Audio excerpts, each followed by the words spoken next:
پوری دنیا میں جتنے بھی اولیاء ہیں ان کے مزارات ہیں، ان کے دربار ہیں، ان کی چلہ گاہیں ہیں، ان کی آستانے ہیں، ان کی نشانیاں ہیں، ان کے استعمال شدہ کپڑے ہیں، ان کے عصا ہیں، ان کی درسگاہ ہے، ان کی کتابیں۔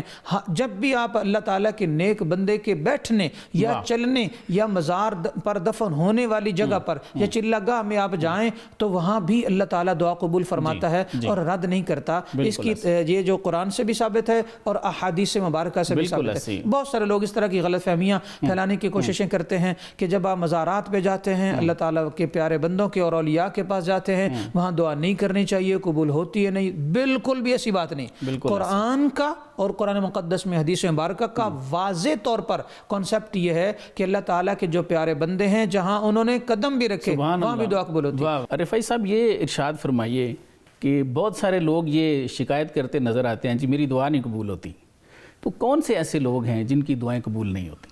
سر بسم اللہ الرحمن الرحیم۔ اس میں ایک امام ابن قیم رحمہ اللہ کی بڑی خوبصورت کتاب ہے الدعاء والدعاء۔ سر تو اس میں انہوں نے ایک بڑی خوبصورت بات لکھی ہے جی، وہ کہتے ہیں کہ دعا جو ہے نا سر وہ اسلحے کی مانند ہے۔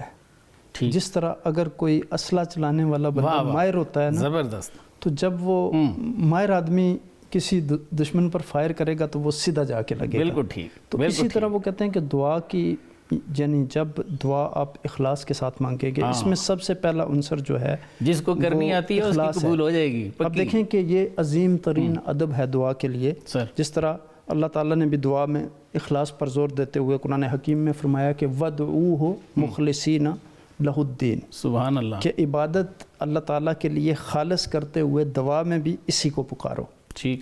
تو اب یہ سورہ اعراف کی آیت ہے، اور اب دیکھیں کہ دعا میں اخلاص کا مطلب یہ ہے کہ دعا کرنے والا یہ نظریہ رکھے کہ صرف اللہ سبحانہ وتعالیٰ سے میں یہ دعا کر رہا ہوں۔ صحیح۔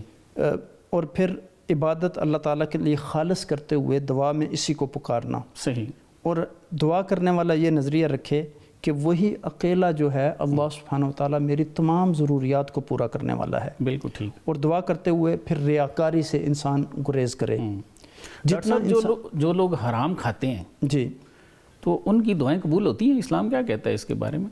جی، اس میں تو ایک حدیث پاک بھی ہے، جیسے وہ ایک شخص تھا، اس نے پھٹے پرانے کپڑے پہنے ہوئے تھے، اس کے بال غبار آلود تھے اور وہ یعنی حرام غذا سے کھاتا تھا، تو ایسے آدمی کی ظاہر دعا قبول نہیں ہوتی۔ اب دیکھیں کہ جس طرح ایک حدیث پاک میں ہے کہ ان اللہ طیب لا یقبل الا طیبا، اللہ سبحانہ وتعالیٰ پاک ہیں اور وہ پاک چیزوں کو قبول کرتے ہیں۔ تو اب دیکھیں کہ ایک آدمی اگر حج کرنے کے لیے جاتا ہے تو وہ حرام کمائی سے اگر حج کرنے کے لیے جائے تو اس کا حج کس طرح قبول ہوگا؟ اگر ایک آدمی روزہ رکھنا چاہتا ہے تو وہ اگر سحری اور افطاری وہ حرام مال سے کرے تو اس کے اس روزے جس طرح اب دیکھیں کہ اللہ سبحانہ وتعالیٰ کہ رسول صلی اللہ علیہ وسلم نے فرمایا کہ من لم یدع قول الزور والعمل بہ فلیس للہ حاجہ ان یدع طعامہ وشرابہ، کہ جو گالی گلوچ کو نہ چھوڑے، بری باتوں کو نہ چھوڑے، تو اس کو اللہ سبحانہ تعالیٰ کو ہرگز ضرورت نہیں کہ وہ بھوک پیاس کو برداشت کرے۔ اور پھر آپ یہاں دیکھیں کہ اس میں توبہ جو ہے یہ بہت ضروری ہے، یعنی اللہ سبحانہ تعالیٰ کی طرف رجوع کرنا، چونکہ ہمارے گناہ آج کے زمانے میں جیسے یعنی بے شمار ایسی چیزیں ہیں کہ انسان کو محسوس ہی نہیں ہوتا دن بھر میں ہم کتنے گناہ کرتے ہیں۔ تو جب ہم اللہ سبحانہ تعالیٰ کی طرف رجوع کریں گے، اب دیکھیں کہ حضرت نوح علیہ السلام کی زبانی اللہ سبحانہ تعالیٰ نے قرآن حکیم میں فرمایا کہ فَقُلْ تَسْتَغْفِرُوا رَبَّكُمْ إِنَّهُ كَانَ غَفَّارًا يُرْسِلِ السَّمَاءَ عَلَيْكُمْ مِدْرَارًا وَيُمْدِدْكُمْ بِأَمْوَالٍ وَبَنِينَ وَيَجْعَلْ لَكُمْ جَنَّاتٍ وَيَجْعَلْ لَكُمْ أَنْهَارًا۔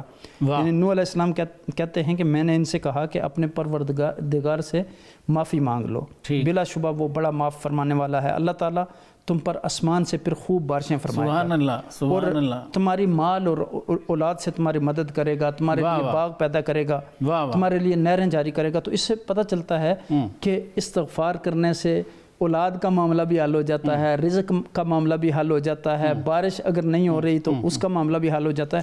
لیکن آج ہمارے اندر پرابلم یہ ہے کہ ہم استغفار بھی کرتے ہیں تو ہم سمجھتے ہیں کہ جب استغفر اللہ بس ہم نے تسبیح کر لیا، استغفر اللہ استغفر اللہ۔ ڈاکٹر صاحب اس میں عاجزی اور گریہ جو ہے جی جی اس پہ بھی کچھ ارشاد فرمائیں۔ جی، اس میں عاجزی، انکساری، خشوع و خضوع، یہ بھی قبولیت کی امید اور دعا مسترد ہونے کا اس میں خوف ہوتا ہے، اگر اس میں گریہ زاری نہ ہو، عاجزی نہ ہو، انکساری نہ ہو. کیونکہ اب دیکھیں کہ شیطان کو بھی جو دھتکارا گیا رب کائنات نے وہ تکبر کی وجہ سے تھا.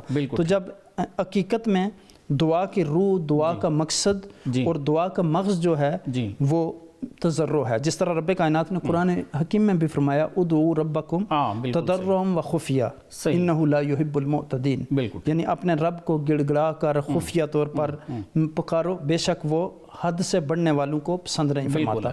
تو یعنی آپ دیکھیں کہ حضور نبی اکرم صلی اللہ علیہ وسلم نے بھی ارشاد فرمایا کہ من تواضع للہ رفع اللہ، جس نے اللہ سبحانہ وتعالیٰ کے لیے تواضع اختیار کی اللہ سبحانہ وتعالیٰ اسے بلند مقام عطا کرتے ہیں. آپ دیکھیں صوفیاء کے ہاں یہ ہے کہ جو درخت پھلدار ہوتا ہے وہ ہمیشہ نیچے جھکا ہوتا ہے، اور جو پھلدار درخت نہیں ہوتا وہ ہمیشہ اس کی ٹہنیاں اوپر ہوتی ہیں. بالکل ایسے. تو تواضع تو بہت ضروری ہے. پھر اس میں دعا کے ساتھ یعنی تواضع کے ساتھ ساتھ الہا کے ساتھ بار بار یعنی دعا مانگنا، اور اس میں یعنی دعا کرنے میں تنگی اور سستی کا شکار نہ ہونا. یعنی مثلا بعض اوقات ہوتا ہے ہم دعا مانگتے ہیں تو ہم کہتے ہیں دعا مانگی، بار بار اللہ تعالیٰ سے مانگنا، چونکہ اللہ تعالیٰ ایسی ذات ہے کہ جب بندہ اس کے سامنے گڑ گڑاتا ہے. اب دیکھیں کہ ہم اپنی ماں کے سامنے یا باپ کے سامنے جب کوئی چیز نہیں ملتی تو جب بار بار کہتے ہیں تو وہ مل جاتی ہے. تو اللہ تو بڑا کریم ہے، یعنی وہ 70 ماہوں سے زیادہ اپنے بندے سے محبت کرنے والا ہے. پھر اسی طرح اب دیکھیں کہ جس طرح ابن مسعود رضی اللہ تعالیٰ عنہ کہتے ہیں کہ نبی اکرم صلی اللہ علیہ وسلم کو 3 بار دعا اور استغفار پسند تھی. یعنی یہ ابو داؤد اور نسائی کی حدیث ہے کہ آپ ویسے بھی جب کوئی حدیث پاک بیان کرتے تو وہ 3 مرتبہ پڑھتے تھے اس کو. تو جتنا بندہ اللہ سبحانہ تعالیٰ سے زیادہ مانگے گا وہ ظاہر ہے. پھر دعا کی ابتدا اور انتہا میں اللہ سبحانہ تعالیٰ کے اسماء حسنہ جو ہیں ان کا ذکر کرنا، اس سے بھی دعا قبول ہوتی ہے. آقا مصطفیٰ کریم علیہ السلام کی ذات مبارکہ پر درود شریف پڑھنا دعا کے شروع میں اور آخر میں، اس سے بھی دعا قبول ہوتی ہے. آپ کا پوائنٹ آ گیا سر.